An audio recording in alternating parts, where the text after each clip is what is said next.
नमस्कार दोस्तों, स्वागत है आपका हमारे चैनल कहानियों की दुनिया बाय वानी में। तो हमारी आज की कहानी है बिस्तर के नीचे शव। तो चलिए शुरू करते हैं। कई बार जब हम अपनी रजाई से पैर निकालते हैं तो एक डर सा लगता है कि कहीं नीचे कुछ बुरा तो नहीं घटित हो रहा है। ये डर आपको बचपन से परेशान कर रहा है, जबकि कभी भी वहाँ कुछ नहीं था। अगर ऐसा है तो आप बहुत किस्मत वाले हैं। पूरे भारत में कई जगहों पर होटल के बिस्तरों के नीचे शव मिले हैं। मुंबई, दिल्ली, चेन्नई, ऐसा लगता है कि ऐसा कोई शहर नहीं है जहां ऐसा घटित नहीं हुआ हो। ऐसी ही एक मशहूर घटना 2003 में मुंबई के नामी होटल में घटी, जब एक मेहमान ने अपने कमरे में बदबू की शिकायत की। 3 रातों तक खिड़कियां खुले रखने और काफ़ी सारा रूम फ्रेशनर डालने के बाद भी बदबू नहीं गई और मेहमान को उल्टी हो गई।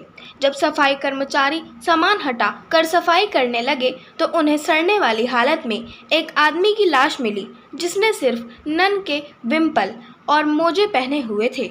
सोच के देखिए कि वो 3 रातों तक उस बिस्तर में सोता रहा। है ना डर वाली बात। वो आदमी जो आपको सोते वक्त देखते हैं। लोग सोने से पहले अक्सर डरते हैं।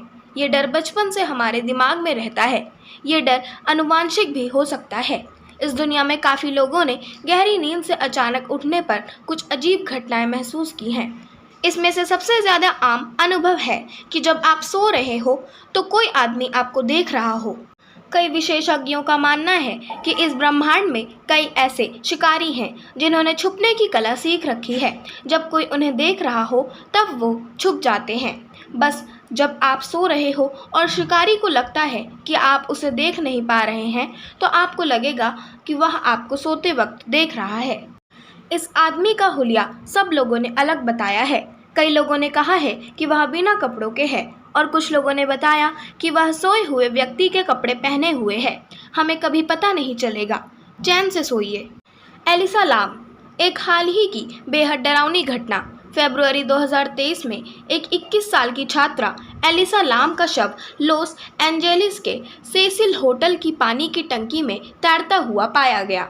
वह काफ़ी दिनों से गायब बताई जा रही थी। उसका शव एक कर्मचारी ने तब पाया जब मेहमानों ने पानी का स्वाद खराब होने की शिकायत की। सोचकर ही डर लगता है। लेकिन उसके शरीर पर कोई चोट के निशान नहीं थे और ड्रग टेस्ट भी सही निकले, जिससे ये साबित होता है कि उसकी मौत आकस्मिक डूबने से नहीं हुई थी। इस केस की सबसे डराने वाली बात है वो सर्विलांस टेप जो पुलिस ने ऑनलाइन लोगों को दिखाया, जिसमें लाम के मरने से पहले के क्षणों की रिकॉर्डिंग है। क्या उसका व्यवहार एक सिजोफ्रेनिक जैसा अजीब था?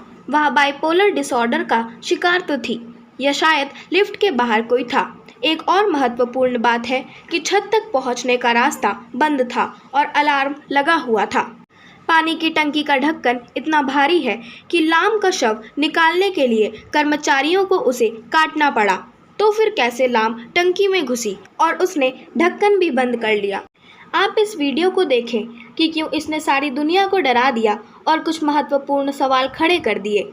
याद रखें कि उसके शरीर में कोई ड्रग्स या शराब नहीं मौजूद थी। दरवाजे का खटखटाना। मैं कॉलेज में हूँ और कैंपस में डॉर्म में रहता हूँ। ये डॉर्म बहुत पुराना और सामुदायिक भवन जैसा है। यहाँ मैं 2 महीने से अपने रूममेट के साथ रह रहा हूँ और सब कुछ अभी तक ठीक है। लेकिन पिछले हफ्ते अचानक सिर्फ हमारे कमरे की सारी बत्तियाँ बंद हो गई अपने आप। हम पिछले हफ्ते से ठीक कराने के लिए गुजारिश कर रहे हैं, पर वेबसाइट हमें ऐसा नहीं करने दे रही है। इसलिए पिछली रात मैंने अपने ऊपर ठंड से बचने के लिए कई सारे रजाई और कंबल डाले और सोने लेट गया। मैं बहुत हल्की नींद सोता हूँ और जब चाहूँ नींद अपनी खोल सकता हूँ। पिछली रात लेकिन मैंने अपने रूममेट को हॉलवे से चिल्लाते सुना कि उसकी चाबी काम नहीं कर रही है और वो अभी अंदर आना चाहती है। तो मैं बिस्तर से निकली और दरवाज़ा खोलने वाली थी कि जब मैंने देखा कि वो अपने बिस्तर में आराम से सो रही थी। मैं पीछे हट गई, ये सोच कि शायद मैं सपना देख रही थी, जो मुझे हकीकत सा लग रहा था। मैंने एक आखिरी नज़र अपने रूममेट पर डाली और बिस्तर में चढ़ने लगी तो देखा कि दरवाजे के पीछे कोई साया है। दरवाज़ा धरती से 2 इंच ऊपर है, तो मैंने झुक के देखना चाहा कि वहाँ कौन खड़ा है। जब मैंने नीचे देखा तो मुझे हमारे दरवाजे की तरफ मुँह करे एक जोड़ी जूते दिखाई दिए। फिर वह इंसान चला गया और मैंने सीढ़ियों का दरवाज़ा खुलते सुना। मैं लाइट भी नहीं जला सकती थी क्योंकि बिजली गुल थी, तो मैं अपने लैंप के साथ बिस्तर में घुस गई और 1 घंटे तक डर से सहमी बैठी रही।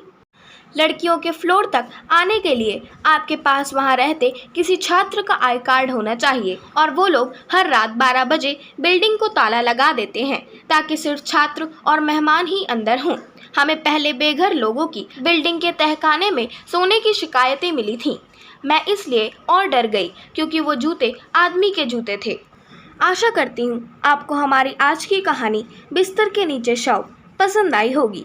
अगर आपको हमारी आज की कहानी पसंद आई हो तो हमारे चैनल को सब्सक्राइब करें, वीडियो को लाइक करें और बेल आइकन दबाना ना भूलें। और हमें कमेंट कर ज़रूर बताएं कि आपको कैसी कहानियाँ पसंद हैं। हम वैसी ही कहानियाँ आपके लिए लाते रहेंगे। धन्यवाद।